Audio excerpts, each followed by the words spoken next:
कहते हैं इस दुनिया में इंसान जो करता है वही एक दिन लौटकर उसके सामने खड़ा हो जाता है। लेकिन इंसान अक्सर यह भूल जाता है कि कर्म तुरंत नहीं, सही समय पर फल देते हैं। यह कहानी है एक ऐसे इंसान की जो खुद को बहुत समझदार और चालाक मानता था। उसका नाम था रमेश। रमेश को लगता था कि दुनिया सिर्फ मौके से चलती है और जो मौका पहचान ले वही जीत जाता है। उसके लिए रिश्ते, भरोसा और इंसानियत सिर्फ जरूरत के हिसाब से इस्तेमाल करने की चीजें थीं। वह मीठा बोलता था, लेकिन उसके शब्दों के पीछे नीयत साफ नहीं होती थी। अगर किसी की मजबूरी से उसे फायदा मिल सकता था तो वह बिना सोचे वही करता था। वह अक्सर कहता था, इस दुनिया में वही आगे बढ़ता है जो अपने बारे में सोचता है। उसके लिए कर्म और भगवान सिर्फ बातें थीं जिन पर वह हंस दिया करता था। एक दिन उसके मोहल्ले में एक बूढ़ा आदमी रहने आया। बूढ़ा बहुत सीधा था और लोगों पर जल्दी भरोसा कर लेता था। रमेश ने उसकी सादगी को उसकी सबसे बड़ी कमजोरी समझ लिया। उसने बड़ी अपनापन दिखाते हुए कहा, चिंता मत कीजिए, मैं हूं ना, आपकी पूरी मदद करूंगा। बूढ़े ने रमेश की बातों पर भरोसा कर लिया क्योंकि उसे लगा कि अभी भी दुनिया में अच्छे लोग बचे हैं। लेकिन रमेश की मदद सिर्फ दिखावे की थी। उसके मन में पहले ही एक चाल चल रही थी। उस दिन रमेश ने पहली बार किसी की मजबूरी से खुद का फायदा उठाया। उसे लगा कोई नहीं देख रहा, लेकिन वह यह भूल गया कि कर्म हमेशा चुपचाप देखते रहते हैं। और जब कर्मों की परीक्षा शुरू होती है तो इंसान के पास बचने का कोई रास्ता नहीं बचता। यहीं से रमेश की असली कहानी शुरू होती है। रमेश को लगा कि उसने बहुत बड़ा काम कर लिया है, क्योंकि पहली बार किसी की मजबूरी से उसे सीधा फायदा मिला था। उस बूढ़े आदमी की आंखों में भरोसा देखकर भी रमेश के दिल में कोई हलचल नहीं हुई। उसने खुद को समझाया कि इस दुनिया में जो चालाक नहीं होता वह हमेशा पीछे रह जाता है। बूढ़ा आदमी रोज रमेश को दुआ देता था और रमेश हर दुआ के बदले मन ही मन हंस दिया करता था।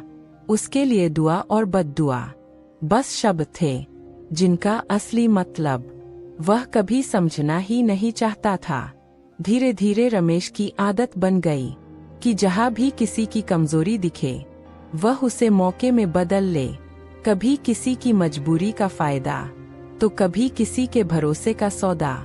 रमेश को लगने लगा कि जिंदगी सच में उसी के हिसाब से चल रही है जैसे उसने सोचा था।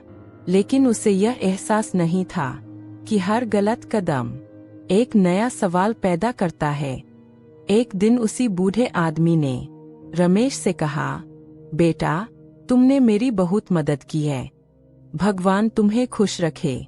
यह सुनकर रमेश मुस्कुरा दिया, लेकिन उस मुस्कान में इंसानियत नहीं, घमंड छुपा था।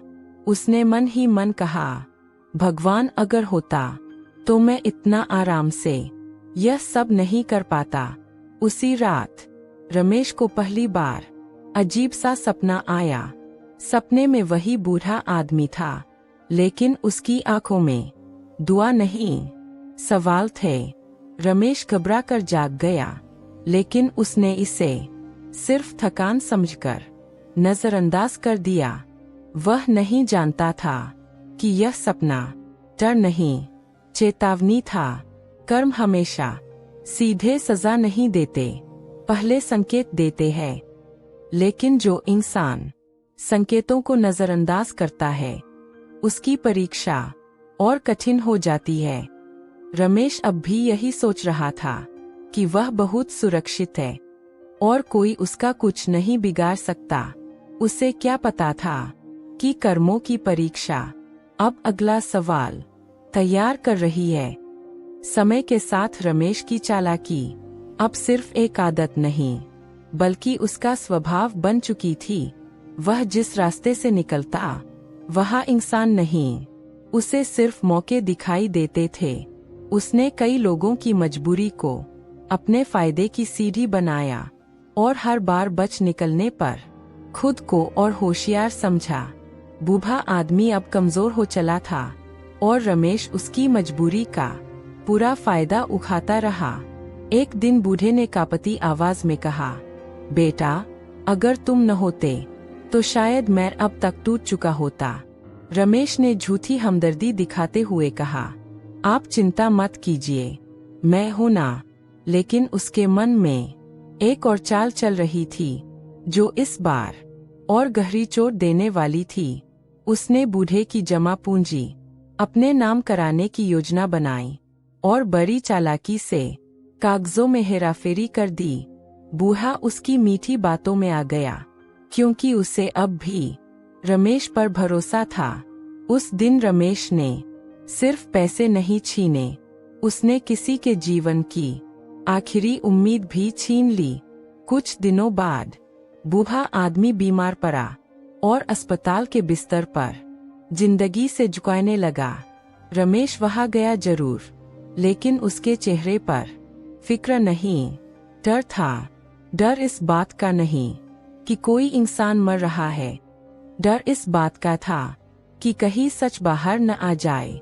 अस्पताल की खामोशी में रमेश को वही आवाज फिर से सुनाई दी जो उसके सपने में आई थी। यह आवाज कह रही थी, जो तूने लिया है वह तुझे लौटाना पड़ेगा।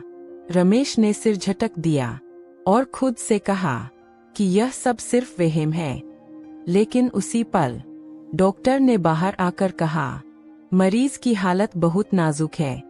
यह सुनकर रमेश के दिल में पहली बार हल्की सी घबराहट उतरी। कर्मों की परीक्षा अब सिर्फ संकेत नहीं दे रही थी, वह सवाल पूछना शुरू कर चुकी थी और हर सवाल रमेश की आत्मा को धीरे धीरे घेर रहा था।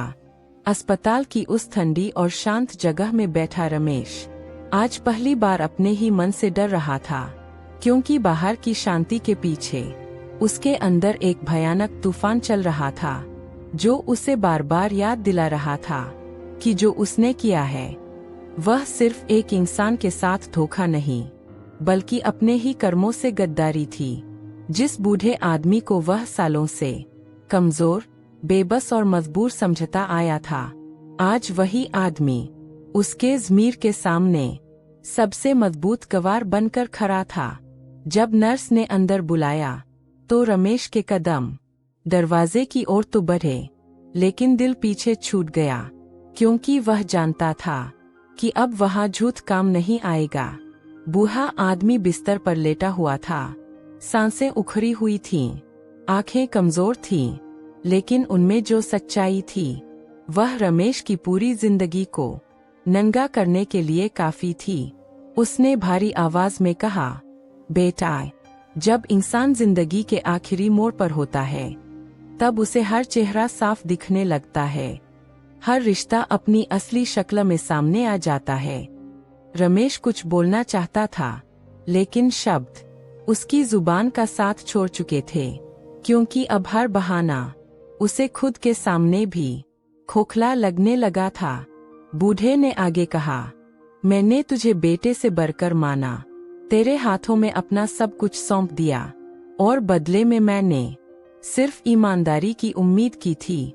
ये शब्द रमेश के सीने में किसी हथौड़े की तरह पड़े, क्योंकि उसे एहसास हो चुका था कि जिन कागजों पर उसने सिर्फ हस्ताक्षर करवाए थे उन पर असल में उस आदमी की पूरी जिंदगी लिखी थी। बूढ़ा कुछ पल चुप रहा और फिर बोला, अगर आज भी तू सच बोल दे तो शायद तेरे कर्म तुझे पूरी तरह बर्बाद न करे, क्योंकि भगवान गलती से ज्यादा पछतावे को देखता है। रमेश का सिर झुक गया, लेकिन उसका दिल अब भी दो हिस्सों में बंटा हुआ था। एक हिस्सा सच स्वीकार करना चाहता था और दूसरा हिस्सा अब भी लालच की जंजीरों में जकड़ा था। वह बाहर आया और खुद से कहा, अब अगर पीछे हटा तो सब खत्म हो जाएगा। जो मिला है उसे किसी भी कीमत पर हाथ से नहीं जाने दूंगा। लेकिन उसी रात जब वह अपने कमरे में अकेला था तो बैंक से आया एक फोन उसके पूरे भरोसे को मिट्टी में मिलाने के लिए काफी था। फोन पर कहा गया, आपके नाम से जुड़े खातों में गंभीर अनियमितताएं पाई गई है और बहुत जल्द आपसे आधिकारिक पूछताछ होगी। उस पल रमेश को पहली बार समझ आया कि कर्मों की सजा हमेशा जेल या अदालत से नहीं आती। कभी कभी वह इंसान की नींद छीनकर उसे अंदर ही अंदर मारना शुरू कर देती है। रात भर उसे नींद नहीं आई क्योंकि हर बार आंख बंद करते ही उसे वही बूढ़ा दिखाई देता रहा जो अब कमजोर नहीं बल्कि न्याय का रूप बन चुका था। उसकी आवाज उसके कानों में गूंज रही थी, जिसने दूसरों के भरोसे को तोड़ा हो उसके अपने कर्म एक दिन उसे ज़मीन पर ला ही देते हैं। रमेश पसीने से तरबतर बिस्तर पर बैठ गया और पहली बार उसने महसूस किया कि कर्मों की परीक्षा अब सिर्फ शुरू नहीं हुई है, अब वह उसकी सांस में उतर चुकी है। सुबह की पहली किरण जब खिड़की से अंदर आई तो रमेश की आंखें खुली, लेकिन मन पर छाया अंधेरा अब भी वैसा ही था, क्योंकि रात ने जो डर बोया था वह अब उसकी सोच में जरे जमा चुका था।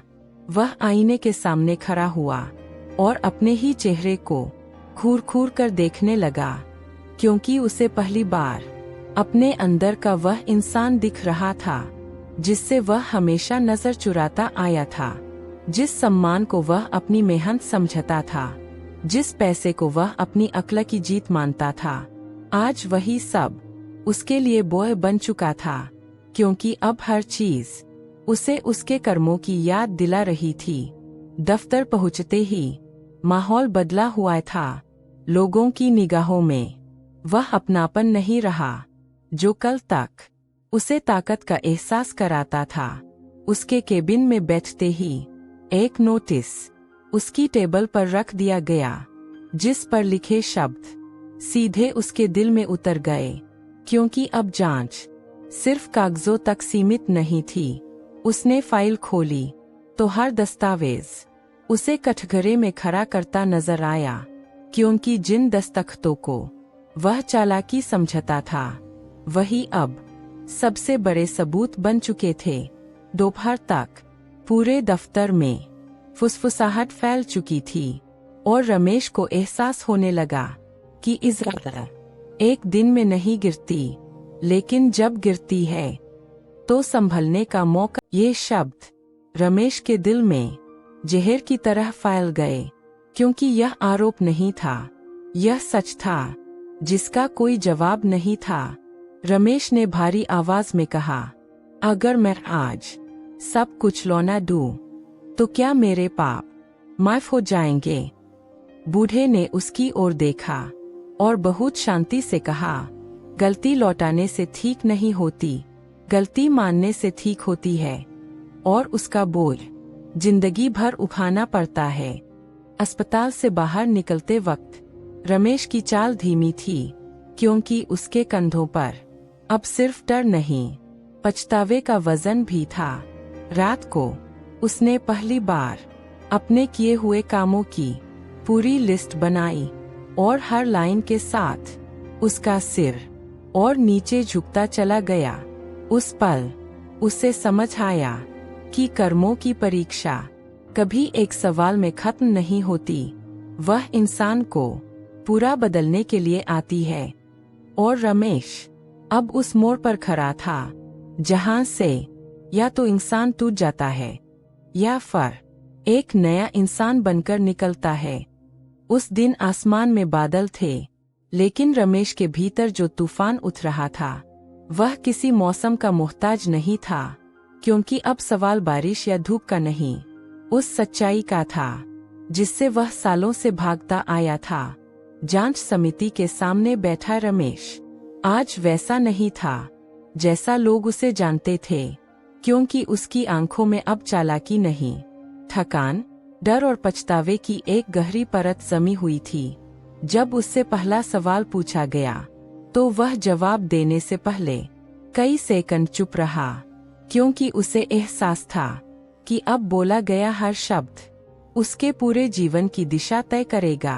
उसने गहरी सांस ली और बहुत भारी आवाज में कहा, मैंने जो किया वह हालात की मजबूरी नहीं थी, वह मेरी लालच की उपज थी और इसकी पूरी जिम्मेदारी मैं अकेले उठाने को तैयार हूँ।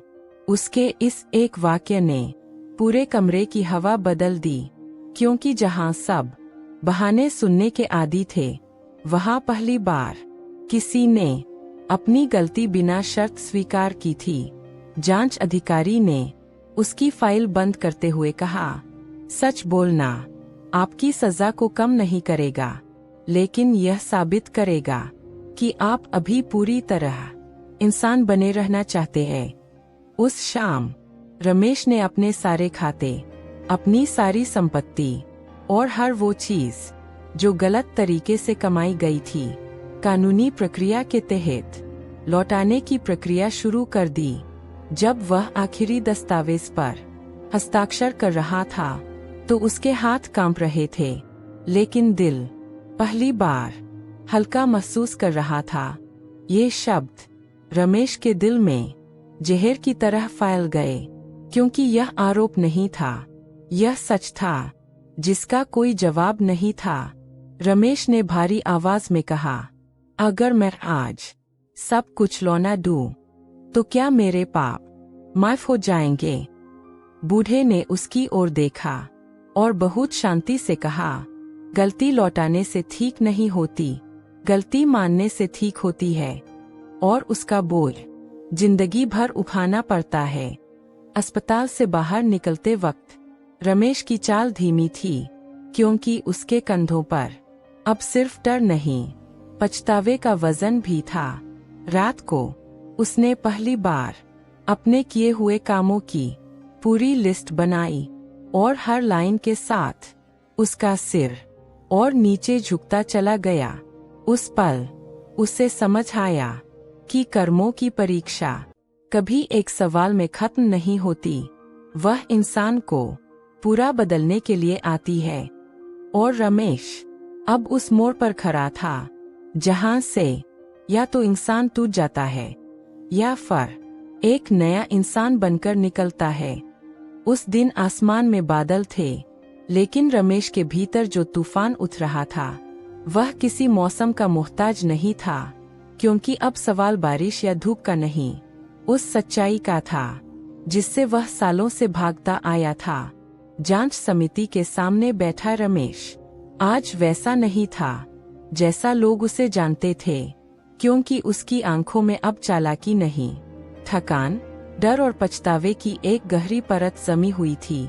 जब उससे पहला सवाल पूछा गया तो वह जवाब देने से पहले कई सेकंड चुप रहा, क्योंकि उसे एहसास था कि अब बोला गया हर शब्द उसके पूरे जीवन की दिशा तय करेगा। उसने गहरी सांस ली और बहुत भारी आवाज में कहा, मैंने जो किया वह हालात की मजबूरी नहीं थी, वह मेरी लालच की उपज थी और इसकी पूरी जिम्मेदारी मैं अकेले उठाने को तैयार हूँ। उसके इस एक वाक्य ने पूरे कमरे की हवा बदल दी, क्योंकि जहाँ सब बहाने सुनने के आदी थे, वहाँ पहली बार किसी ने अपनी गलती बिना शर्त स्वीकार की थी। जांच अधिकारी ने उसकी फाइल बंद करते हुए कहा, सच बोलना आपकी सजा को कम नहीं करेगा, लेकिन यह साबित करेगा कि आप अभी पूरी तरह इंसान बने रहना चाहते हैं। उस शाम रमेश ने अपने सारे खाते, अपनी सारी संपत्ति और हर वो चीज जो गलत तरीके से कमाई गई थी, कानूनी प्रक्रिया के तहत लौटाने की प्रक्रिया शुरू कर दी। जब वह आखिरी दस्तावेज पर हस्ताक्षर कर रहा था तो उसके हाथ कांप रहे, तो वह उसे लालच में नहीं, इंसानियत में बदलेगा, क्योंकि अब वह जान चुका था कि कर्म कभी तुरंत फल नहीं देते, लेकिन जब देते हैं तो इंसान को अंदर तक हिला देते हैं। जो दूसरों के साथ अन्याय करता है वह असल में अपने ही भविष्य पर हाथ उठा रहा होता है, और जो सच स्वीकार कर लेता है वह हार कर भी जीत जाता है। यही है कर्मों की सबसे बड़ी परीक्षा, जहां भगवान हमसे हमारी सफलता नहीं, हमारी नीयत पूछता है। और यही इस कहानी की सच्चाई है। कर्मों से कोई नहीं बचता, लेकिन सुधरने वाले को कर्म भी रास्ता दे देते हैं। अगर यह कहानी आपको अच्छी लगी हो और इसके भाव ने आपके दिल को छुआ हो, तो हमारे चैनल को लाइक, शेयर और सब्सक्राइब जरूर करें।